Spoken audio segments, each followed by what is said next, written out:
moviegoers, and welcome to another edition of Have You Seen It? I am your host, Denise, and I am reviewing a Netflix movie this week.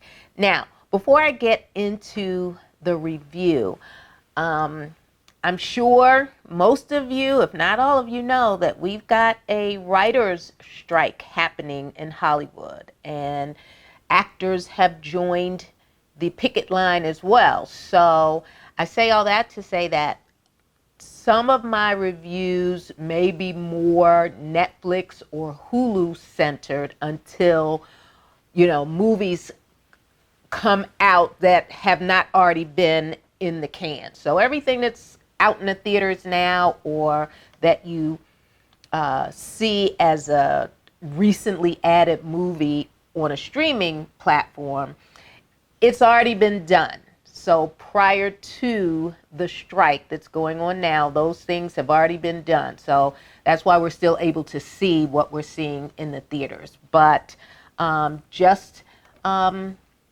be prepared for that I may be more heavy Netflix, Hulu, as opposed to what's coming out in theaters. All right, so with that being said, my movie for this week is a Netflix original. It's called Happiness for Beginners. The title struck me as like, wow, that's an interesting title for a movie.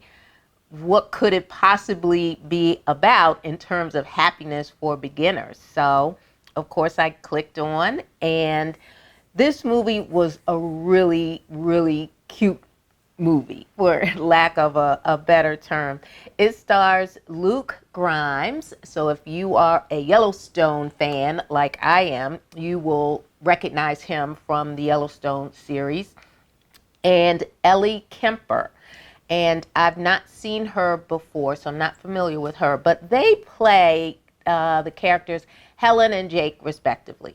So Helen is recently divorced, let's say a year into a divorce. And so she's kind of feeling some kind of way about where her life is going and what path, she is going to take in the journey that is now set before her, being a divorced woman.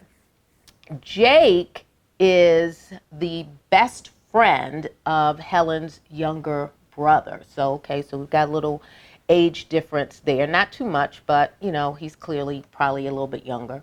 Well, Helen signs up for a wilderness survival course, and it takes place along the Appalachian Trail. So the Appalachian Trail is pretty long. So her trek is going to start further north, somewhere up around Connecticut area. So she is trying to put the pieces of her life back together.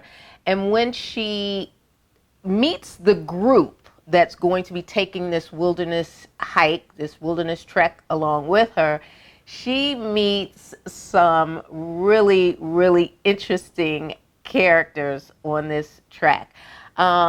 So you've got about 8 people or so that are taking this trek, and the guide in this movie is worth the price of admission. He is, strict in his demands and his scheduling and his routine, and he wants to make sure that this particular trek is done by the letter, and there will be no deviation from what he has planned for them, because at the end of the trek, there is an awards ceremony that previous people who have been on this particular trek have been vying for. So she's on this trek, and you've got people who are inexperienced, meaning Helen.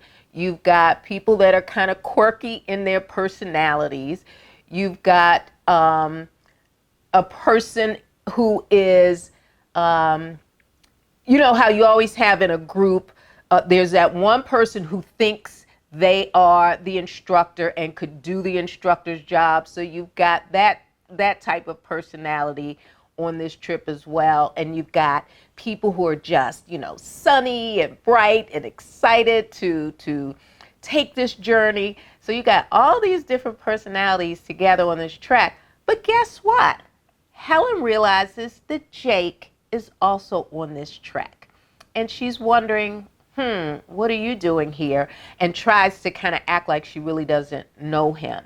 But as the movie progresses, Jake has reasons for being on this trek, just like Helen and everyone else. In this movie, though, you see that not only are these people bonding together on this adventure, everybody who is part of this crew has a reason to be there, and it's one of those movies where people are digging deeper and finding themselves and getting to know each other, and everybody's got a little bit of baggage, something they're trying to work through, and that's part of what makes this adventure exciting and challenging for everybody. So it is quite funny. There are some moments where I laughed out loud because of just the chemistry between everybody involved in this journey. So it's I guess you could say it's a rom-com, but not a mushy, squishy kind of like rom-com. It was really nice. And once you watch this movie and you understand each individual and what they're dealing with personally, it's kind of touching, especially at the end. I'm not going to give that away, but the end, as we get closer to the end of the movie, there's a really touching scene between Jake and Helen that kind of brings their journey full circle. So that is my review this week on Netflix, Happiness for Beginners. Check that one out. All right, folks. So I'm going to jump right into my Nailed It for this week. And my Nailed It for this week, I'm going way back, but James Woods in the movie Ghosts of Mississippi. Wow.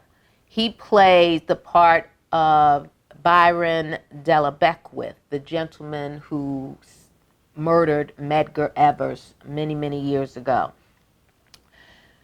You talk about being convincing. If you had any qualms about whether or not James Woods was a very versatile, talented actor, check this movie out if you haven't seen it or you just want to see it again. He was convincing as a racist, a bigot, a hateful, evil human being with absolutely no remorse for the crime that he committed. And even after he admitted what he had done, he felt good about it, and a sense of pride just kind of rushed over him for what he had done to this civil rights leader.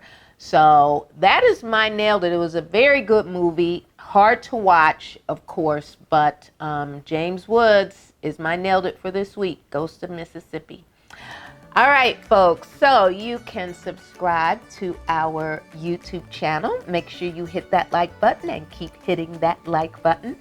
And we are available on every podcast platform in the universe. Just type in, Have You Seen It with Denise, and there I will be.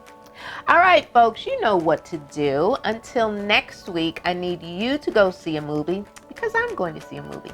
All right, bye-bye.